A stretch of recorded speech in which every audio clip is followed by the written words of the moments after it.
The Neo-Assyrian Empire, emerging in the 10th century BC and becoming the dominant power in the ancient Near East, reached its height through aggressive expansion and cultural achievements under kings like Tiglath-Pileser and Ashurnasirpal. It boasted unprecedented territorial gains, administrative sophistication, and left us with notable contributions to art and science, most notably the Library of Ashurnasirpal. However, by late 7th century BC, a combination of internal discord, economic challenges, and external pressures from emerging powers like the Babylonians and the Medes spelled its decline. So, if you want to learn all about the Neo-Assyrian Empire, you're in the right place. Welcome to the channel. If you are new here, it's good to meet you. And for those who are returning viewers, it's great to see you again. As always, if you want to support the channel, the links to Patreon are in the description and comments. Otherwise, if you really want to help me out, like and subscribe. That helps YouTube push me out to a broader audience. Thank you in advance. Now, without further ado, let's begin. Make yourself comfortable, will you? Imperialism and the aspiration to establish a universal empire were fundamental aspects of ancient Near Eastern royal ideology long before the emergence of the Neo-Assyrian Empire.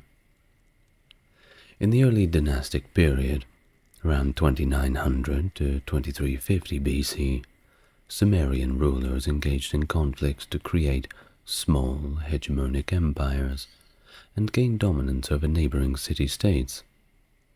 Over time, these conflicts evolved into a broader ambition for universal rule, fueled by the belief that Mesopotamia represented the entire known world.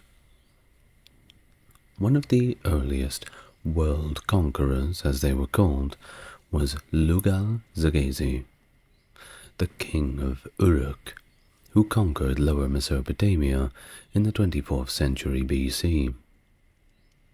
The Akkadian Empire, founded around 2334 BC by Sargon of Akkad, is considered the first great Mesopotamian empire. Following the Akkadian Empire, various imperialist states emerged and declined in Mesopotamia and the Near East. Although most early empires and kingdoms controlled core territories, the desire for universal rule persisted in the royal ideologies of Mesopotamian kings for centuries, inspired by the memory of that great lost Akkadian Empire. Grand titles, such as King of the Universe or King of the Four Corners of the World, exemplified this ambition, evident also in the rulers of Assyria. The Middle Assyrian Empire, rising in the 14th century BC, transformed from a city-state centered around Assur into one of the dominant powers of the Middle East, Near East rather. Under rulers like Adad-nirari I and Tukulti-Ninurta I, Assyria reached its zenith, subjugating Babylonia and extending its influence. However, the empire later experienced decline, despite brief revivals under kings like Tiglath-Pileser I. The decline was reversed in the reign of Ashur-dan II, marking a resurgence in Assyrian power through campaigns in the northeast and northwest. Over an extensive period, characterized by relentless military expeditions, the early Neo-Assyrian monarchs dedicated themselves to reversing this protracted decline that had befallen their realm, and reclaiming the territories that once constituted their empire. While some historical interpretations have posited the Neo-Assyrian Empire as a distinct entity, separate from earlier Assyrian epics, a re-evaluation of royal inscriptions alongside the nature and scope of military campaigns brings us to a more nuanced perspective. It appears that the Neo-Assyrian kings were primarily driven by a desire to restore Assyria's preeminence, echoing the zenith of the Middle Assyrian Empire. This continuity is further reinforced by the unbroken lineage of the ruling dynasty. Moreover, the impulse for expansion was often framed as a liberation, underpinned by the notion of freeing Assyrian populations residing beyond traditional borders from foreign dominion.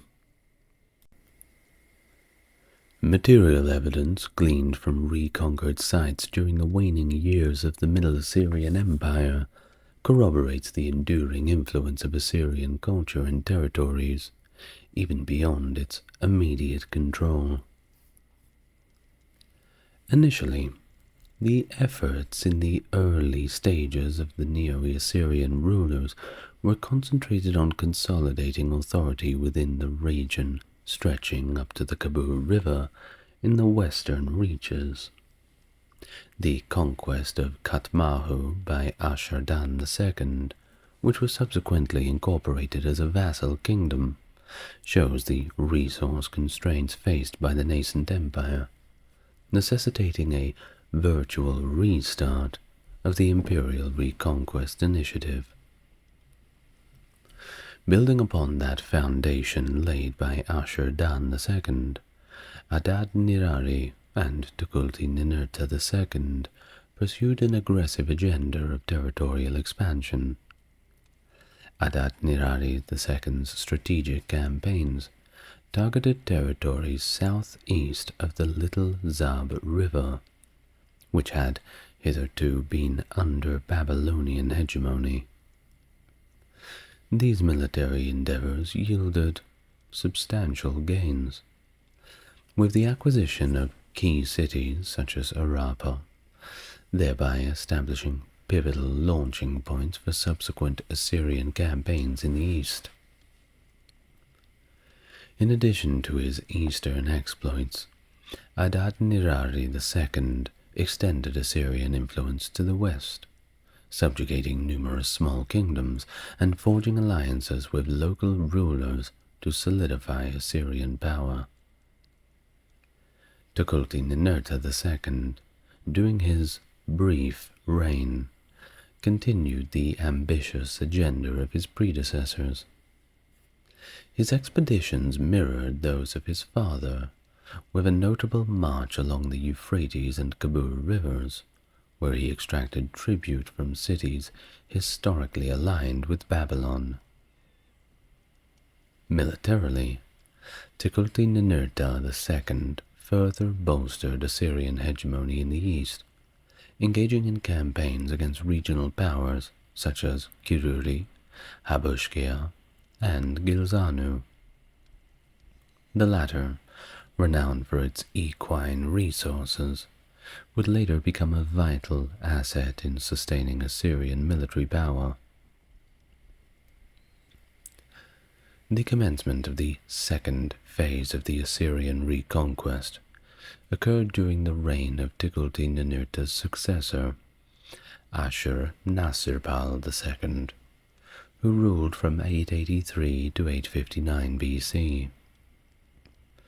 Under his leadership, Assyria ascended to a position of preeminence in the Near East, though it did not yet attain the pinnacle of power it would achieve in subsequent centuries.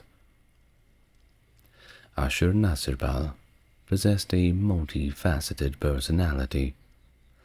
While renowned as a formidable warrior, He also displayed concern for the welfare of his subjects, undertaking initiatives to enhance their prosperity and comfort, especially during times of crisis.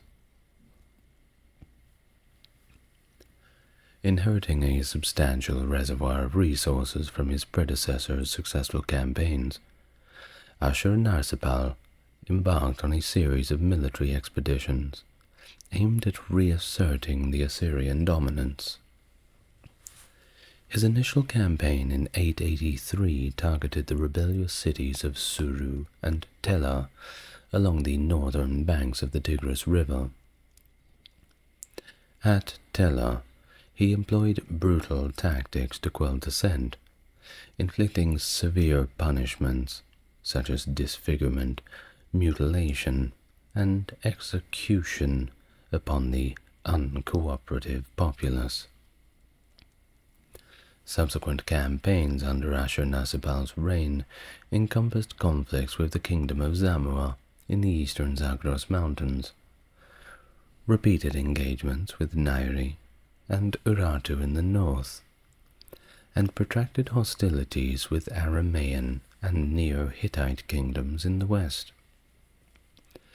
These western adversaries, having evolved into well-organized entities, posed a significant challenge to the Assyrian hegemony. Notably, Ashurnasirpal confronted fierce resistance from the Aramaean king Ahuni, whose forces repeatedly breached Assyrian territory across the Kabur and Euphrates rivers. After many years of warfare, Ahuni eventually capitulated to Ashurnasirpal's suzerainty, excuse me, marking a pivotal victory for Assyria, and granting access to territories beyond the Euphrates for the first time in 2 centuries. So you can see how Ashurnasirpal is one of those very well-respected conquerors. Now, exploiting this newfound opportunity, Ashurnasirpal conducted a campaign that extended to Lebanon and the Mediterranean coast.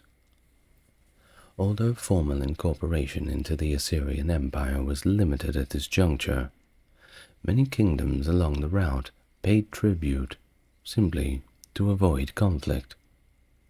This included Carchemish, Patina, and even several Phoenician cities, who thought that fighting the Assyrians was simply not worth the trouble. Ashurnasirpal's triumphant inscriptions proudly attest to this symbolic act of cleansing his weapons in the waters of the Mediterranean, symbolizing Assyrian dominance over these territories. Utilizing the wealth amassed from tribute and spoils acquired through previous campaigns, as well as his own military conquest, Ashurnasirpal embarked on extensive construction projects across key Assyrian cities, such as Nineveh, Assur, and Balawat. However, the most ambitious undertaking was the revitalization of the ancient town of Nimrud, situated on the eastern bank of the Tigris River, within the very heartland of Assyria. In 879, he designated Nimrud as the new imperial capital, initiating a monumental effort involving thousands of laborers to erect new fortifications, palatial structures, and temples within the city. The decision to relocate the capital left Assur, the long-standing religious center of the empire, as more of a ceremonial city. Nimrud, adorned with colossal walls stretching over 7.5 kilometers, now boasted grand palaces, temples, administrative buildings, and swaths of residential quarters. Ashurnasirpal also introduced botanical gardens, showcasing exotic plants acquired during his extensive military campaigns, alongside what is believed to be one of the earliest large-scale zoos in history. Well, scholars have proposed various theories to explain the shift in capital, ranging from Ashurnasirpal's desire to leave a lasting legacy to Nimrud's strategic position within local trade networks or its certain location within the empire. To commemorate the completion of Nimrud's construction in 864 BC, Ashurnasirpal hosted a lavish celebration, purportedly one of the biggest parties in history. This event, spanning 10 days, was attended by over 69,000 guests, and it featured extravagant feasting and revelry, including vast quantities of food and drink. Under the reign of Ashurnasirpal's successor, Shalmaneser III, Assyria's aggressive expansionist policies continued unabated. Shalmaneser oversaw the consolidation of Assyrian control over territories along the Kabul and Euphrates rivers in the west, subjugating resistant kingdoms such as Beit Adine. The defeat of Ahuni, remember him, led to the establishment of Kar Salmanu, Ashared, as a new administrative center, which further strengthened Assyrian authority in that region. Despite formidable adversaries, such as Urartu in the north, whose kings emulated Assyrian autocracy and military prowess, Shalmaneser expanded Assyrian influence through bold military campaigns, often against the wishes of his advisors.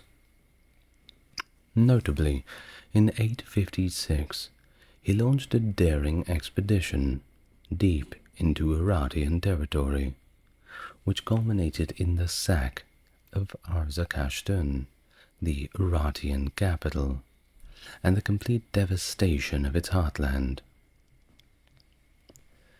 Despite Shalmaneser's notable successes in compelling tribute from small states in northern Syria after his campaign against Urartu, his attempts to fully exploit the situation faced challenges. In 853, a formidable coalition of western states convened at Tel Karkur in Syria, led by Hadadezer, the king of Aram Damascus, with the sole aim of countering Assyrian expansion. The coalition included various kings from different ethnic groups, including the earliest historically Israelite and Arab rulers. Shalmaneser confronted the coalition in the same year, purportedly receiving a significant victory at the Battle of Karkar, according to Assyrian records at least. Either way, the battle's outcome remains a little ambiguous, with no substantial political or territorial gains secured. Following the engagement at Karkar, Shalmaneser shifted his focus to the south. In 1851 or 1850, he intervened in Babylonian affairs, aiding King Marduk-Zakir-Shumi in suppressing a revolt led by his brother, Marduk-bel-Ushati. Subsequently, Shalmaneser provided further assistance to Marduk-Zakir-Shumi in quelling Chaldean unrest in southern Mesopotamia. The alliance between Assyria and Babylon was celebrated, with surviving artwork depicting the two rulers engaging in a handshake. Not bad. Now, in the 840s and 830s BC, Shalmaneser resumed campaigns in Syria, exploiting and capitalizing on the collapse of the coalition against him following Hadadezer's demise in 841. Although Assyrian forces repeatedly attempted to capture Damascus, their efforts proved to be futile. Shalmaneser's ambitious military endeavors, extending into Cilicia and Anatolia and reaching Hubushna, near modern-day Erigli, in 836, showcased Assyria's expansive reach. However, despite instilling fear among neighboring kings, Shalmaneser struggled to stabilize and consolidate Assyrian control over the newly acquired territories, leading to somewhat tenuous imperial authority in many regions. In the later years of Shalmaneser III's reign, Urartu resurged as a formidable adversary, posing a significant threat to the stability of Assyria. Despite campaigns against Urartu in 830, the restored kingdom remained a rather annoying challenge. Notably, the 830 campaign against Urartu was not led by the king himself, but by the influential Dayan-Assur, indicating potential challenges to Shalmaneser's leadership. The shift suggests Shalmaneser's possible advanced age, or perhaps simply waning authority, with Dayan-Assur emerging as a prominent figure in Assyrian politics, which was a notable departure from the usual hierarchical structure. Moreover, Shalmaneser faced internal troubles as his son Ashurnasirpal rebelled in a bid for the throne, possibly due to resentment over his younger brother Shamshi-Adad being designated heir. Shalmaneser's death in 824 occurred amidst all of this unrest, leaving Ashurnasirpal in rebellion, supported by a substantial portion of the country, including the former capital Assur. Shamshi-Adad V then ascended to the throne, initially perhaps a figurehead under Dayan-Assur's influence. Despite Dayan-Assur's demise in the early civil conflict, Shamshi-Adad ultimately prevailed, possibly with support from the Babylonian king Marduk-Shakir-Shume, or perhaps his successor, Marduk-Balassu-Ikbi. The reign of Shamshi-Adad V marked the onset of a new phase in Neo-Assyrian history, known as the Age of the Magnates. During this period, Assyrian magnates wielded considerable political influence, and even overshadowed the kings, whose power diminished notably. Although the exact implications of this power shift are debatable, it is often regarded as a period of general decline for Assyria, characterized by limited territorial expansion and weakened central authority. But, regardless, many magnates capitalized on this era to fortify military and economic structures across the empire, which did enhance its resilience in general, so it wasn't all bad. Shamshi-Adad's early campaigns focused primarily on Urartian fortresses in western Iran, but with limited success. Several campaigns were led by officials rather than the king himself, suggesting challenges in consolidating authority. Despite initial setbacks, Shamshi-Adad's fortunes shifted from 815 BC onwards, as he redirected efforts towards Babylonia. In 813, he defeated Marduk-Balassu-Ikbi, capturing him and annexing northern Babylonian territories. However, Assyria's weakened state hindered full exploitation of these victories, leaving southern Mesopotamia unsettled and the Babylonian throne vacant for several years. Upon the death of Shamshi-Adad V in 811 BC, his son Adad-Ninari III ascended to the throne, though he was likely very young at the time.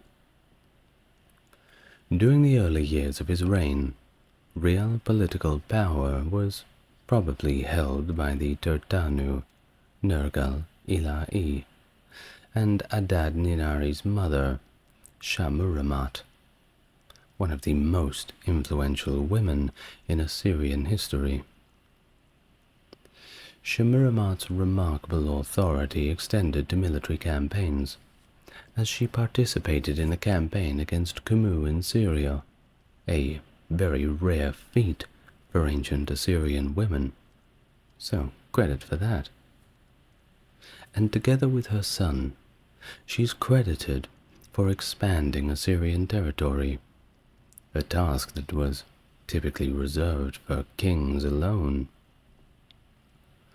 While following Shammuramat's death, Adad-Nirari's authority remained limited, with figures like the eunuch Nergal-Eresh exerting significant influence.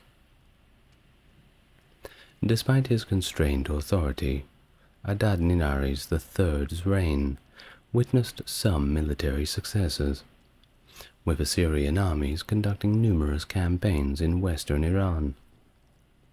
Although the western territories had gained autonomy, Adad-Nirari managed to defeat Aram Damascus in 790. Additionally, he launched the first Assyrian campaign against the Aramaic tribes along the Assyro-Babylonian border around 787. During his reign, Adad-Nirari appointed Shamshi-Ilu as the new Turtanu, a position that would see him as one of the most influential political figures in Assyria for approximately 40 years. After Adad-Ninari's death in 783, his sons ruled successively, that being Shalmaneser IV, Ashur-Dan III, and Ashur-Nirari V. This period marked a decline in Assyrian royal power, evident in the scarcity of royal inscriptions from their reigns. Under Shalmaneser IV, Shamshi-Ilu's influence grew to the extent that he ceased crediting the king in his inscriptions. That's one way to assert your autonomy. Assyrian military efforts, mainly directed against Urartu, intensified during this period. Shamshi-Ilu achieved a notable victory against Argishti I of Urartu in 774. However, he failed to decisively defeat Urartu. In 773, Damascus was captured under Shamshi-Ilu's leadership, further showcasing Assyrian dominance in the region. Ashur-Dan III's reign was marked by significant challenges, including widespread revolts, which were possibly triggered by plague epidemics and a solar eclipse in 763, interpreted as signs of divine disfavor. This wasn't unique to the Assyrians, by the way. Pretty much everybody thought that back then. Though Assyria stabilized under Ashur-Dan III's brother, Ashur-Ninari V, his reign was characterized by a relative inactivity. He didn't really do much. Well, despite a successful campaign against Arpad in northwestern Syria in 754, Assyrian forces suffered a crucial defeat against Sarduri II of Urartu, underscoring the waning strength of Assyria during this period of internal and external troubles. which leads us to 745 BC, when Tiglath-Pileser III ascended to the throne. Things were about to change up a little bit. He likely succeeded his father, Ashurnasirpal V. The circumstances of his rise are unclear, with evidence suggesting that he may have actually usurped the throne from Ashurnasirpal. But nevertheless, Tiglath-Pileser's ascension marked a pivotal moment in Neo-Assyrian history, initiating a new era characterized by significant military conquests and administrative reforms. He implemented reforms aimed at consolidating royal authority and centralizing the administration. He curtailed the influence of powerful magnates, dividing their territories into smaller provinces governed by royally appointed officials. Additionally, he withdrew their privileges, such as the right to commission building inscriptions. Notably, Tiglath-Pileser also erased all the names and titles of Shamshi-Ilu, a prominent figure from the preceding era, from some inscriptions, suggesting a deliberate effort to diminish the influence of former power brokers. During his 18-year reign, Tiglath-Pileser conducted extensive military campaigns in all directions. He conquered territories east of the Tigris River, expanded Assyrian influence in the Zagros Mountains, and dealt decisive blows to Urartu and northern Syria. Notably, he captured the strategically significant city of Arpad after a 3-year siege in 740. Tiglath-Pileser's conquests extended as far as the Levant and the Egyptian border, where he forced several states to become Assyrian vassals. Tiglath-Pileser's conquests were accompanied by large-scale resettlement policies, whereby tens of thousands of foreigners were relocated to various parts of the empire.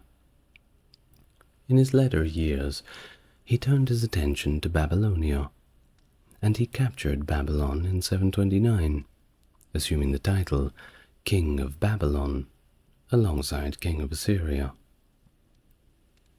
His direct rule brought significant changes to the Assyrian state, transitioning from reliance on tribute to taxation collected by provincial governors. Upon his death in 727, he was succeeded by his son, Ululayu, who assumed the regnal name Shalmaneser V. Despite a lack of surviving inscriptions and sources from his reign, Shalmaneser V managed to maintain stability in the empire.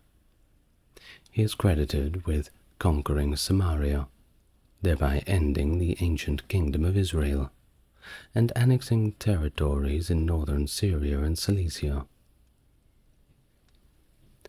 Sargon II ascended to the throne in 722, likely through a palace coup, marking the beginning of the Sargonid dynasty. While claiming divine selection for his ascension, Sargon's rise led to more than a little internal unrest, with revolts and challenges to his authority across the breadth of the empire. Notably, the Chaldean warlord Marduk-apla-iddina II seized control of Babylon, allying with the Elamite king Huban-Nekas I. Initially, Sargon attempted to suppress the revolts, but he faced setbacks, particularly against Marduk-apla-iddina and the Elamites. However, his early reign saw successes in the west, where he quelled movements seeking independence from Assyrian rule, because we just can't have that, can't we? Sargon waged campaigns both east and west, securing victories against all adversaries, including Sinitu in Anatolia and Manaya in western Iran, and in 717 he captured Karkemish and initiated the construction of Dur-Sharukin, a new capital for the empire. As construction progressed, Sargon continued his military campaigns, expanding Assyria's influence significantly. Notable victories include the defeat of Urartu in 714, leading to the plunder of its heartland. One of Sargon's significant conquests was the absorption of Cyprus into the Assyrian Empire in 709, commemorated with a stele near present-day Larnaca. Later in his reign, Sargon turned his attention back to Babylon, where he encountered little resistance upon marching south in 710. After negotiations, Sargon made peace with Marduk-Apla-Iddina II, allowing him to dismantle the walls of Dur-Yakin. Sargon resided in Babylon between 710 and 707, participating in local traditions and receiving foreign delegations. However, some Assyrian kings, including his own son Sennacherib and grandson Esarhaddon, questioned his pro-Babylonian leanings. Sargon inaugurated Dur-Sharukin as the new capital in 706, but he met his demise in 705 during a campaign against Tabal in Anatolia, where he was killed in battle, providing quite a shock to the Assyrian army. After the shocking and traumatizing death of his dad, Sargon II, in battle, Sennacherib ascended to the Assyrian throne with a daunting array of challenges. His father's demise prompted theological concerns and internal unrest, leading some vassal states to assert their independence, notably the ones in the Levant, where several had simply stopped paying tribute. Additionally, Marduk-Apla-Iddina II, remember him? He managed to reclaim Babylon with the support of the Elamites behind him. Sennacherib faced immediate threats upon his accession, necessitating military campaigns to stabilize the empire. He sent forces to Anatolia to avenge Sargon's death and waged war against Marduk-Apla-Iddina II in Babylonia. Despite years of conflict, Sennacherib eventually recaptured Babylon, installing his son Ashur-nadin-shumi as a vassal king. The most famous campaign of Sennacherib's reign occurred in 701, when he invaded the Levant, aiming to re-establish Assyrian dominance and extract tribute. While Assyrian accounts depict victory, biblical narratives suggest a different outcome, albeit with Judah eventually paying tribute to Assyria. Sennacherib's efforts to maintain control over Babylonia also faced challenges, including invasions by Elam and internal strife. Despite capturing Babylon in 689, resistance continued, culminating in the destruction of the city and suppression of its political identity. Towards the end of Sennacherib's reign, succession disputes also emerged. His eldest son, Arda-Malusu, vied for the throne against Esarhaddon, leading to a regicidal plot. Arda-Malusu murdered Sennacherib in 681 BC, but his rule was short-lived, as Esarhaddon swiftly seized power, solidifying his authority over the empire. I suppose Sennacherib probably should have just murdered Esarhaddon. But don't take that advice if you're out there, Sennacherib. Now, Esarhaddon's reign was characterized by a very delicate balance of power between the northern and southern regions of the empire. He undertook the ambitious task of rebuilding Babylon, while ensuring the preservation of the Assyrian temples and cults, of course. However, his personal struggles, including deep distrust of his officials and his own family, I wonder why, and also his frequent bouts of illness and depression, certainly made his rule a little bit difficult. Despite all the personal challenges, he led numerous successful military campaigns, expanding the empire's borders further than any previous ruler did. He conquered territories in Anatolia, Phoenicia, and the Arabian Peninsula.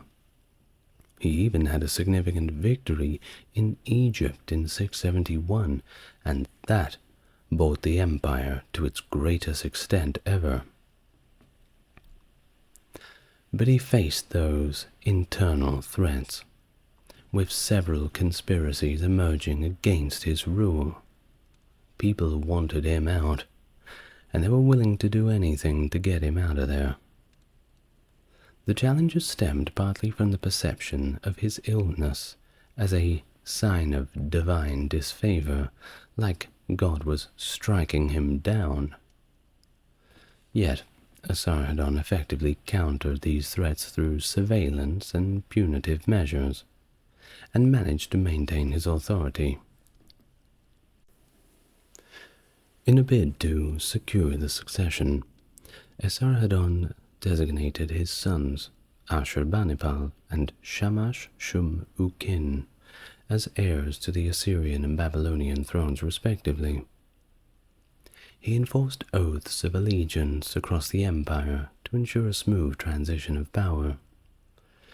Upon his death in 669 BC, Ashurnasirpal ascended to the Assyrian throne, followed by Shamash-shum-ukin as the king of Babylon, marking the culmination of Esarhaddon's efforts to stabilize the empire's leadership. Ashurbanipal's reign marked the culmination of Assyrian military expansion and imperial power in the Near East. He led successful campaigns in Egypt, defeating pharaohs Taharka and Tandamani, and he even captured Thebes, amassing significant wealth for Assyria. In Babylonia, he faced challenges from his brother Shamash-shum-ukin, culminating in a devastating revolt in 652, which led to the destruction of Babylon and the death of Shamash-shum-ukin. The conflict with Elam also marred Ashurbanipal's rule. Despite defeating the Elamite king Teoman in 653, Elam remained a persistent adversary. They were not going away. Well, Ashurbanipal's decision not to annex Elam, leaving it vulnerable to Persian incursions, foreshadowed a few future conflicts in the region. While Ashurbanipal's inscriptions portrayed Assyria as an unassailable hegemon, internal fissures had begun to emerge. Loss of control over Egypt and failure to subdue Arab tribes significantly weakened the Assyrian authority. Furthermore, the brutal treatment of Babylon fueled anti-Assyrian sentiments in Mesopotamia. Ashurbanipal's reign witnessed the rise of the eunuchs to power as well, highlighting a growing disconnect between the king and traditional elites. Despite his military successes, these internal challenges contributed to the gradual decline of Assyrian power, foreshadowing the empire's eventual collapse after Ashurbanipal's death. The reigns of Ashur-etil-ilani and Sin-Sharishkun marked a tumultuous period in Assyrian history. Did I say remains? I meant the reigns. Well, either way, the reigns of these two were certainly characterized by a lot of external threats and internal troubles, particularly from Babylon. Now, Ashur-etil-ilani's rule was overshadowed by the influence of the chief eunuch, Sin-Shumu-Lishir, suggesting a lack of assertiveness on the part of the king. His reign was relatively inactive, and there was actually no recorded military campaigns, and a smaller palace at Nimrud compared to his predecessors was his main residence. After just 4 years, Ashur-etil-ilani's death in 627 paved the way for his brother Sin-Sharishkun to ascend the throne. And ascend he did, facing immediate challenges to his rule, including a rebellion led by Sin-Shumu-Lishir. Despite successfully quelling the rebellion, he struggled to maintain control, especially in Babylonia. The death of the long-reigning Babylonian vassal king Kandalanu further destabilized the region, leading to the emergence of Nabo-Pileser as a prominent figure advocating for Babylonian independence. Nabo-Pileser's rise marked a turning point in the struggle for Babylonia's sovereignty. Despite initial setbacks, including the recapture of Sippar and Uruk by Sin-Sharishkun's forces, Nabo-Pileser's determination and the opportunity presented by the internal turmoil within Assyria allowed him to consolidate his power. The rebellion of a usurper in the empire's western territories further weakened Sin-Sharishkun, enabling Nabo-Pileser to finally take control of Babylon in 620. Of course, the loss of Babylonia dealt a significant blow to the Assyrian authority. Yet, initially, there was little indication of the long-term consequences. Assyrian rulers had previously quelled Babylonian uprisings, and the loss was perceived as just another one of those little setbacks. However, this time was different. Nabo-Pileser's consolidation of power really did signal the beginning of the end for Assyrian dominance in the region, and it set the stage for the eventual fall, the complete collapse. The events following Nabo-Pileser's incursions into the Assyrian heartland marked the rapid decline of the once mighty empire. His assaults on Assyrian border cities in 615 showed a significant shift of power. The involvement of Psamtik I of Egypt on Assyria's side highlighted the strategic importance of Assyria as a buffer state between Egypt and the rising Babylonian threat. However, the real turning point came with the intervention of the Median power under King Cyaxares. United under Cyaxares' leadership, the Medes launched a devastating campaign against Assyria, capturing key cities and preparing for a final assault on Sin-Sharishkun's forces. In a swift and brutal series of attacks in 614, the Medes seized Ashur, leading to its sack and the complete massacre of its inhabitants. This marked, of course, a pretty severe blow to Assyrian morale, and it paved the way for the eventual fall of Nineveh, the capital of the Assyrian Empire.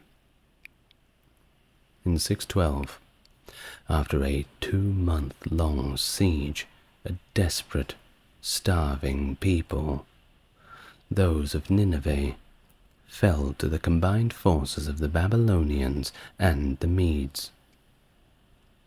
Sin-Shariskin perished in the defense of the city. Following this fall of Nineveh, remnants of the Assyrian army rallied under the leadership of a prince who established himself at Haran.